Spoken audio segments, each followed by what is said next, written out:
も皆さんこんにちは、レッドです。皆さんは以前私がデフィのアドバンス A1 を取り付けたことを覚えていますか？メーター自体はねしっかり取り付けてはいるんですけど、このユニットとコントローラーをちゃんと設置できていません。本当はねここに FRP で壁を作ってこれをきれいにインストールしようかなって思ってたんですけど、特にねここにこう詰め込みたい追加メーターとかがないので、どうしようかなって考えていたところ、いいアイディアが浮かんじゃったんですね。完成イメージはこんな感じで、利根さんに提出いたしました。その結果 S15 専用グローブボックス工具収納ウレタンスポンジです。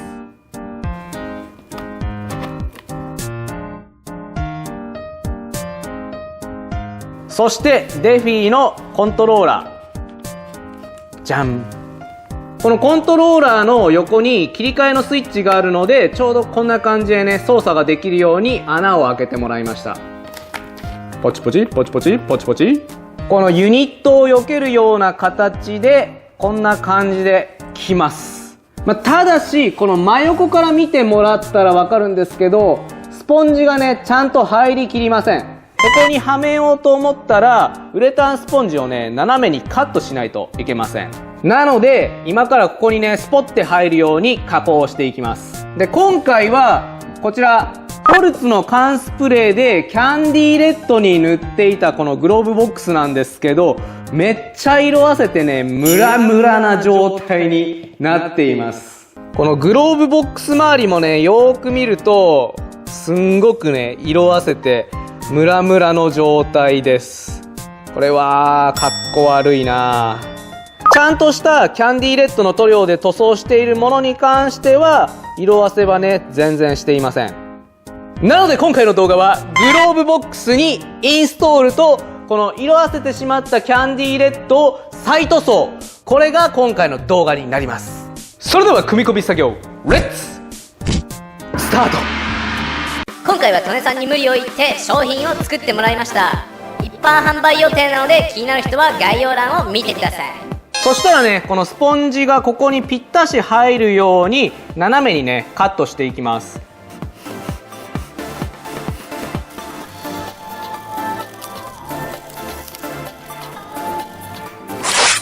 さあ今こんな感じでね組み込みができたんですけど、下の部分はね押しても全然奥にこう沈む感じがないんですけど、上が押すとこうストンって奥の方に入ってしまうので、これが落ちないように何かね細工をしないといけません。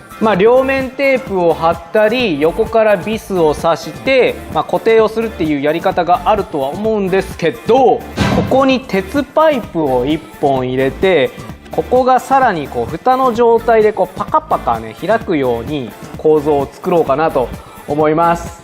この 9.5 ファイをちょうどここにねぶち込みます。パイプのカットに使うのはこちらパイプカッターです。挟んだらあとはグリグリ回していきます。おら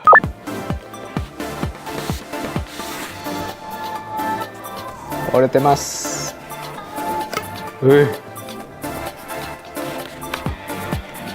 出ました、貫通です。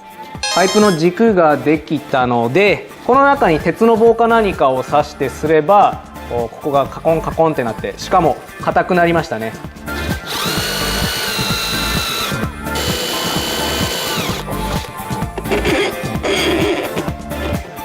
今ですね微調整をしてこんな感じできっちりスポッてねはまるようになりました。横から見るとこんな感じです。パカッスポッ、綺麗な面。これで工具とは別に物をね置くことができます。でこの軸の端っこには袋ナット、これを使って固定をしていきます。バカッ、かっこいい、めっちゃかっこいいねこれ。けどちゃんといける。ただ工具がちょっとつっかえるかな、若干つっかえるので開くクリアランスは少し変わります。ただ自分の手だったらこんな感じでは物が入るので十分いいんじゃないですかね。こんな感じ。さあ組み込みがねバッチリできたということで、今度は再塗装をねしていきます。よいしょ、さあそしてこちらが取り外したインナーパネルです。まあ結構ね色あせているのと、表面がかなりデコボコしているような仕上がりになっているので、一度ね表面を整えていきます。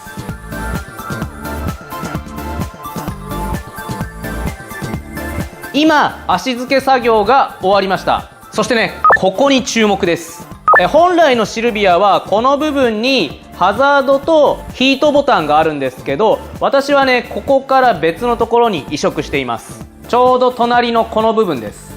まあ今まではスポンジを詰めてここにねこんな感じでなんか設置してたんですけど、単純にこの部分に突っ込んでるだけでかっこ悪いです。もう今回はついでなので、このハザードボタンとヒートボタンをきれいにインストールします。おいとカットしたらこんな感じになります。ハンダ付けしようかなって思ったんですけど、綺麗に表面を整えたらボンドでも良さそうです。でこのヒートボタンなんですけど、若干ねこのハザードの位置とずれているので、カットしたら若干中心寄りにねずらしてあげます。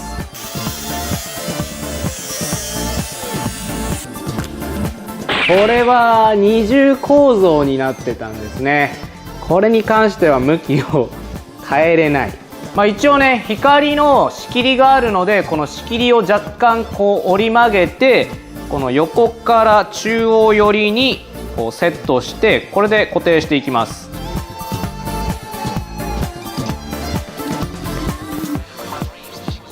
改造完了です。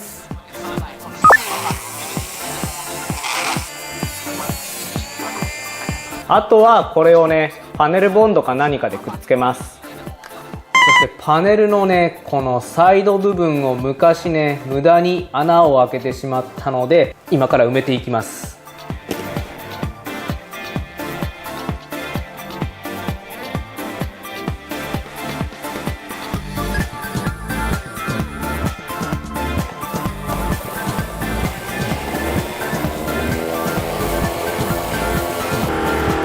OK！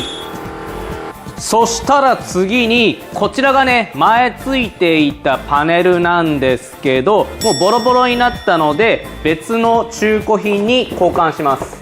こちらがシルビアバリエッタのパネルで、こちらが通常のシルビアのパネルになっています。バリエッタはもともとここに3箇所ね穴が開いています。ルーフが開く時のスイッチ、そしてルーフスイッチの点滅 LED です。でこの埋め込みスイッチがかなりね幅を取っているので、ここに追加スイッチをつけようと思ったらかなりねぎゅうぎゅうの状態なのと、ルーフの開け閉めのねスイッチがもうボタンを触りすぎてもう表示が消えています。どっちがオープンなのかオープンじゃないのかがわからないので、今回新しくするついでにこれをね横から縦にね変更します。でこの縦にすることによって上でオープン下でクローズっていうことが分かりやすくなるので、縦にするメリットはね高いです。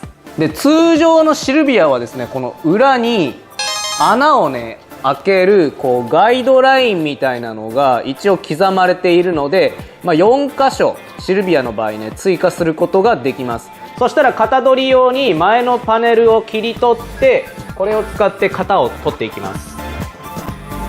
まずは1個目をこの形でカットしていきます。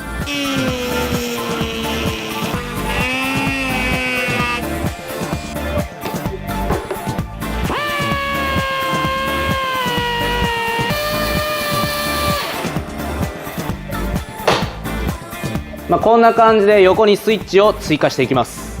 ちなみにねルーフっていう文字をコンパウンドで消してバイオマークをねつけました。これでこうやってかぶせるとこのバイオ部分だけがね光ります。そして最後にもう一つやっておきたいことがございます。こちらのシフトパターンのプレートをここに両面テープでペタってくっつけてるんですけど、これをねこの部分にインストールしちゃいます。位置が決まったらドリルでね穴を開けちゃいます。今からこれをヒートガンで熱してここにねぐーっと押し込みます。で後で塗装する必要があるので着脱ができるように後ろにね穴を開けました。基本このアルミプレートが熱を持つようにヒートガンを当てていきます。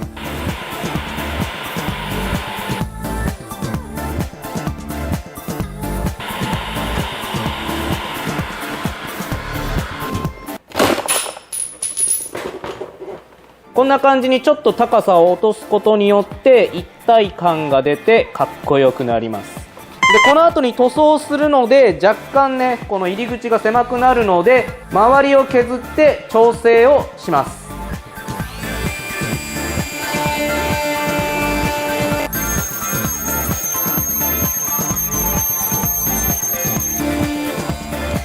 余裕ができました。これで塗装してもはめることができます。そしたらね足付けと脱脂作業が終わったのでプラサフでね下地を整えていきます。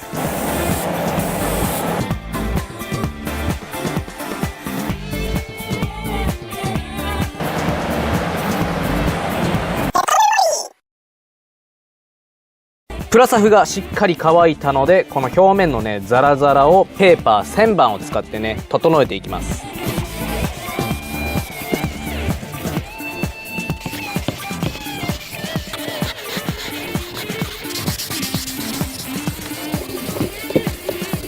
磨き作業と脱脂作業が終わったので今からスパークルメタリックを吹いていきます。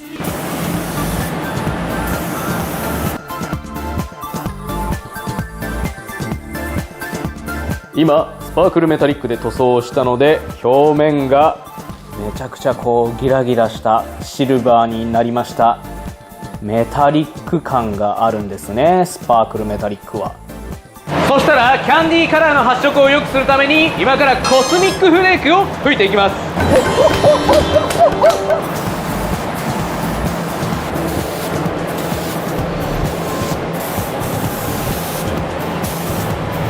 さあコスミックフレークが入ったことによってこんな感じに七色に輝きます。この上にねキャンディーカラーを塗るとめっちゃ色鮮やかにね光ってくれるのでこのコスミックフレークは私おすすめの商品となっております。今シルバー系のね塗料が乾いたのでこのグローブボックスのパカッと開けた側面と内側をブラックに塗装であとはセンターコンソールのこの内側もねブラックに塗装します。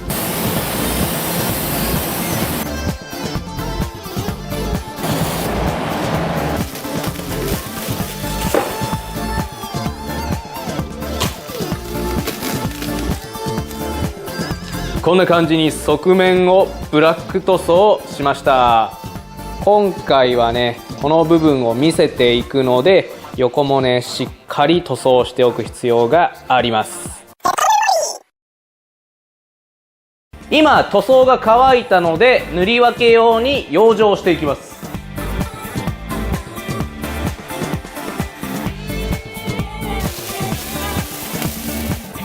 そして今回はこの部分に利根さんのロゴを塗装していきます。ここがセンターなんでねこんな感じで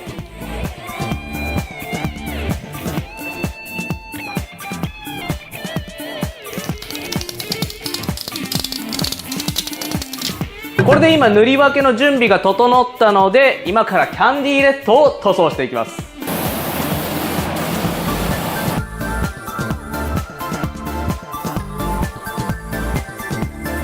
こんな感じでまずは1回目キャンディーレッドを塗装しました。ここから塗り重ねていくとキャンディーレッドのね深みが出てくるのでこれからねどんどん積み重ねていきます。今目的の色になりました。そしたら完全に乾いてしまう前にマスキングテープなどを取っ払っちゃいます。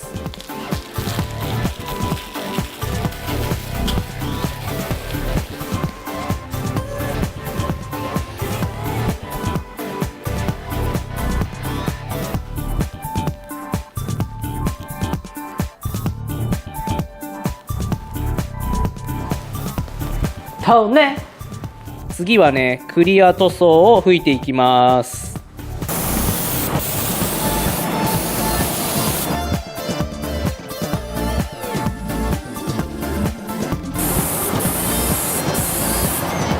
これが捨て拭きで、表面のツヤをわざと消してあげます。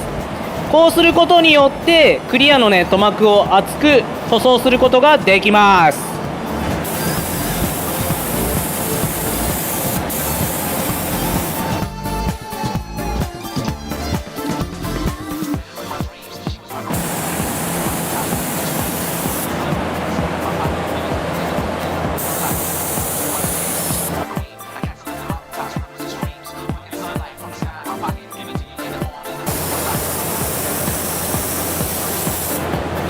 クリア塗装が塗り終わりました。あとはこのクリア塗装がしっかり乾いたら、こう表面を整えて組み込んでいきます。完成が楽しみです。今からこの表面をペーパー1000番から2000番までを使って磨いて、綺麗なね、面を作ってあげます。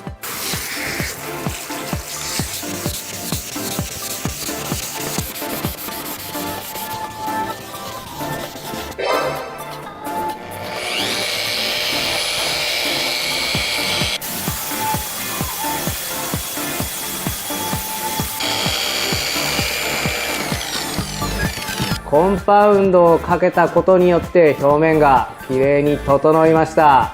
こんな感じで、他のも磨いていきます。ということで塗装から磨きが完了いたしました。こちらです。再塗装をしたことによって色合いが元の状態に戻って、さらに磨きを入れているので表面がね、ぬるっとした感じに仕上がっています。いい感じですよ。ちなみにこうやって比較をすると、昔塗装したものと今回塗装したものだと色合いが違うのと光沢が違うのがわかりますかね。この横から比べた時にね、もう何が違うのかはっきりもう差が出ちゃってますね。そしたらこれを組み込んでいきます。だいたい組み終わって最終のこちらグローブボックスをね、今から取り付けていくんですけど、利根さんのこのロゴプレート、このロゴプレートを今回作った作品のどこかに貼ってほしいって言われたんですけど、まあスペース的に考えるとこの部分なんですけど、ここってね、ほとんど見えないところで、下から覗き込まないと見えないところになるんですけど、あえてここにつけさせていただきます。上の部分にデカデカとね、ロゴが入っていますので、二重でロゴがこの部分に入ってるとおかしいことになってしまうので、別の動画でこのロゴプレートが際立つような加工をしていきますので、今回はね、ここにつけさせていただきます。OK! できました。今すべての組み込みが終わって完成いたしました。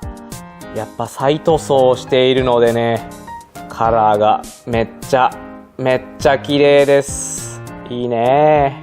それでは改めまして開けさせていただきます。3、2、1。ほい、じゃーん。いい。めっちゃいいね。そして奥を覗くと利根というロゴがね、見えます。まあ普段はね、この上のロゴが見えるので、もう基本利根さんの工具ってのわかるんですけど、中を注目してみた時に、あ、これやっぱ利根さんの工具なんだっていうね、そういう心理作戦でいこうかと思っております。そしてただ工具を置いてるだけではなく、ちゃんとね、中身のものを取り出すこともできます。車検書とかね、まあそういう小物ぐらいだったら全然いけますね。いやー、それにしてもいいね。めっちゃいいよ。綺麗です。そしてこのシフトパターンを埋め込みしているので、すごく一体感が出ています。そしてハザードと電熱ボタンなんですけど、この別の場所にね、移動して、なおかつね、カバーをつけているので、めっちゃこうしっくりくるようになりました。そして塗装ついでにスイッチ類もね、新しく変更しました。まずはこのバリエッタ専用のオープンのボタンと、そのオープンの照明が横だったんですけど、これを縦に変更。こう異常があった時はね、こんな感じでピカピカーって光ります。ピカピカピカーン。そしてミサイルスイッチの追加。電源オン。電源オン。電源オン。まあ主にこれはオプションパーツをね、光らせるためにつけました。赤がミサイルスイッチの主電源。これをオフにすると全部が切れます。オフにしててもこんな感じで。男のロマンだろう。今回組み込んだトレーと工具のセットが定価価格39,000円で実際に販売されます。トレー単体の販売もしていて、無地の状態でもね、販売をしているので、無地の状態であれば追加メーターを追加するのにもね、めっちゃいいと思います。で、今回はオーダーメイドで作ってもらったんですけど、工具ボックスに合わせて専用のトレイを作ることも可能です。もう今回みたいにね、マットに工具を入れる専用の穴を作ってもらったりが可能なので、気になる人はね、ぜひトネさんにご相談してみてください。そして最後に1点。車にはですね、バール、ハサミ、カッター、長いマイナスドライバーを基本積んではいけません。これは法律に引っかかってしまいます。しかし今回組み込んだ工具に関してはその点はクリアしているのでご安心ください。それではあなたのカーライフが楽しくなるようにレッツカーエンジョイ。毎週金曜日夜19時より動画の方を配信してます。不定期で動画を配信することがあるので、よかったらチャンネル登録と高評価よろしくお願いします。Twitter、Instagram、ブログをやっていて、動画を配信するより先に最新情報が載っていることがあるので、気になる人がいましたらぜひチェックもよろしくお願いします。それでは皆さんまたお会いしましょう。バイバイ。